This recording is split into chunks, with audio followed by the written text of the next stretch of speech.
Earlier this month, UFC middleweight challenger Paulo Costa was involved in an altercation with Khamzat Chimaev in the build-up to the Russian's UFC 279 bout. The pair had to be separated, but what actually caused the brief spat? Well, one of the pair has recently been speaking about what actually went down. Today, we're discussing Paulo Costa's side of things, as the Brazilian reveals what was said between the two. Stay with us. Let's get straight into it then. What did Costa have to say? Fresh off the back of retiring Luke Rockhold last month, Paulo Costa decided to stop by at the Performance Institute in Las Vegas to get a quick workout in with Diaz affiliate Jake Shields when in walks a certain Khamzat Chimaev. The welterweight prospect was putting the finishing touches on his training camp. Pity he hadn't started his weight cut by that point when he noticed the Brazilian. According to Paulo, who was minding his own business training with Jake, Chimaev stood there and he froze. Borashina then went on to say, "I actually was not surprised. As I said before, Cupcake Chechen, Gourmet Chechen is a bully with small guys." Costa then said he informed Chimaev that he would like to fight him in the future before saying, "He called me to talk and I went there. I faced him. He said, 'Hey, Borashina, why do you talk about me?' I said, 'Man, what did I talk about you? You want to fight me?' He said, 'No,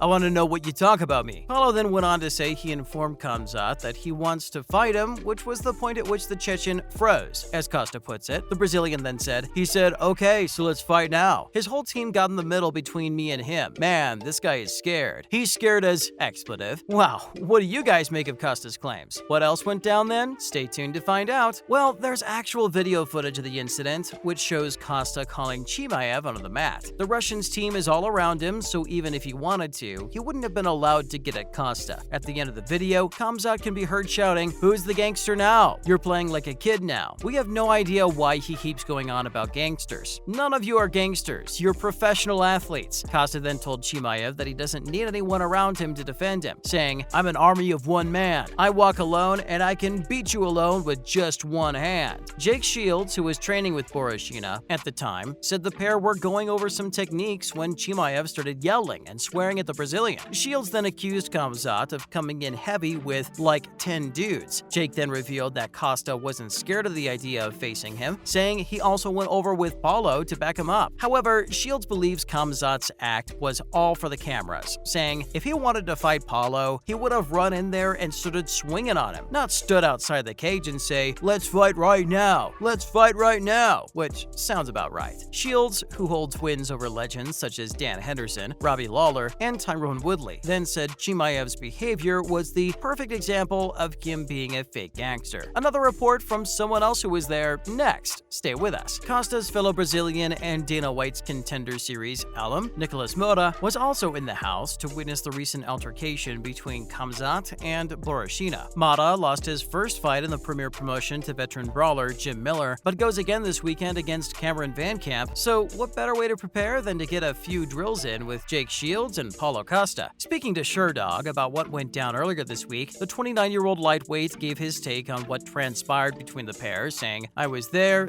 was me and Paulo. We were doing some jiu-jitsu drills with Jake Shields. Then I think Khamzat was from the outside looking, and he started saying something, and then Paulo started saying back and stands up." Moura then confirmed Shields' claim that there were a lot of guys with Khamzat. I mean, there's video evidence, after all, to back up their words, saying Khamzat had a lot of guys with him, maybe 10 or 15 guys with him, and he was like outside. They start to go at it again, and yeah, it was crazy. Of course, no punches were thrown, as it is an unwritten rule that there is to be no conflict in the Performance Institute, so at least Khamzat was able to respect that, which is a win given how he's prone to disrespecting everything else. What do you make of Moura's claims? Next up, Borashina has further trolled Khamzat. Earlier this week, Costa appeared on the Triple C and Schmo show to discuss all things UFC, when Schmo revealed that Khamzat Chimaev had actually left a hat behind in the studio after visiting a few months before. What transpired next did nothing whatsoever to smooth over the developing beef between the pair, as Paulo grabbed the hat before shoving it down his pants. The big Brazilian, who was beaten in his only title fight to date by Israel Adesanya, then went on to goad Khamzat by saying, "Chimaev, I got your hat. I got your hat. I will give this hat for you back. Just let me know when, where, and I can give to you back. So come to your friend, me, Paulo Costa, and I will give it to you back." Paulo then put the hat on his head, proudly displaying his new trophy. After his appearance on the podcast, Costa then took to Twitter to take the trolling up to the next level. He asked the Chechen if it looked familiar to him, before calling it a gourmet Chechen hat. Of course, with Khamzat's recent weight miss, there has been plenty of chatter suggesting he could now move up to middleweight. There have also been rumors claiming that Paulo Costa could be the one to welcome him to 185, so it's likely we haven't heard the last of this beef. Who you got if these two dance? News of a potential career change for Costa next, stay tuned. As more and more, mostly female, MMA fighters have taken to paid subscription services such as OnlyFans recently, Paulo Costa has recently claimed that he could be set to follow suit. Of course, the big Brazilian had been front and center in MMA news in recent weeks, but this latest story could be the strangest one of the lot. Appearing on Ariel Helwani's The MMA Hour podcast last week, Costa claimed he is interested in new challenges and referenced OnlyFans, but failed to go into detail about what sort of content he might get into. He's not exactly Paige VanZant, am I right? Costa told Helwani, MMA's leading journalist, "Yeah, maybe I can create an OnlyFans too. Of course, I'm thinking about that. A lot of money." Paulo then put Helwani on the spot by asking him if he would like to see the middleweight's content, to which Ariel diplomatically wormed his way out of a serious answer. Thankfully, Paulo then reassured millions of listeners by saying he would not indulge in full nudity. We assume he would use the service to upload content such as training regimes, meal preparation, and jiu-jitsu drills, which plenty of people would be interested in, so maybe he should go for it? What do you guys think? And finally, Costa has responded to a recent Jake Paul diss. After his first fight at last month's UFC 278 event, Jake Paul labeled Paulo Costa and Luke Rockhold embarrassing. Paul is surely barking up the wrong tree by going after two guys who are the same size as him, one of whom is within the same age bracket. Since Paul's absurd attention-grabbing claims, Paulo Costa has since responded. The Brazilian is now thought to be a free agent after his UFC contract expired, and is also thought to be actively chasing a professional boxing fight. But given the fact Paul has just signed on to face Anderson Silva, and also the fact that Costa isn't 20 years older than Paul, this one isn't likely to happen anytime soon, unfortunately. Costa encouraged Paul to send him some terms, saying, "If this is the last one, Jake Paul is very welcome to send an offer or a contract, and we can do this boxing fight. I don't know if he wants this blood, you know? I think he wants to fight wrestlers or something like that, I think." And whilst the Silva fight will surely represent his stiffest test in the boxing ring to date, he still refuses to fight an actual boxer the same age and size. Circus Paul rolls on. As always, thanks for dropping in on us today, and remember to swing by again next time when we'll have all sorts of other great bits and pieces. And why not do us a solid by liking and sharing today's video with any UFC heads you might know of. Bye guys!